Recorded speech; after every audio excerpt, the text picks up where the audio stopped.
I'll never forget what he told me. He said, "Something terrible is coming. We're hearing camp commanders calling their students, crying and saying, 'I'll see you in paradise.'" And then he pleaded, "If you have any contacts inside Al-Qaeda, please help us." I had been recruited by the CIA back in the late 1980s, in a way that wouldn't even be legal today. At the time, I was a graduate student at George Washington University, taking a course called Psychology of Leadership taught by Dr. Gerald Post, an eminent psychiatrist. He once gave us an assignment to shadow our bosses and write a psychological evaluation. My boss was a harsh, aggressive, almost brutish man. After observing him, I wrote that he was a sociopath with psychopathic and possibly violent tendencies. Dr. Post returned my paper with an A and a note, "See me after class." When I met him, he took me to his small office, closed the door, and said, "I'm not really a professor. I'm a CIA officer working undercover. I think you'd fit the agency's culture.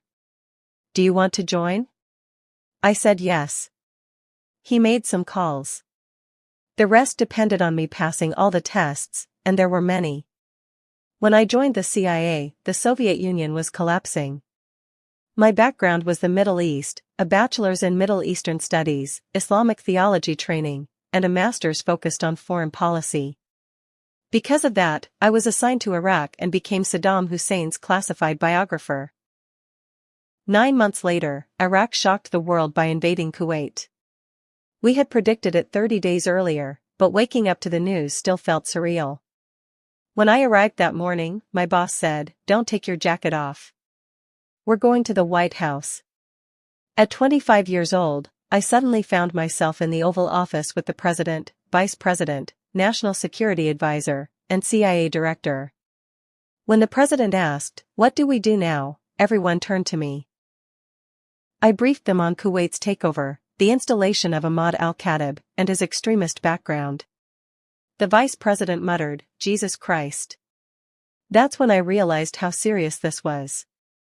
Later that day, Margaret Thatcher called President George H.W. Bush, telling him, "Now is not the time to go wobbly." Soon after, the largest U.S. military deployment since Vietnam was underway.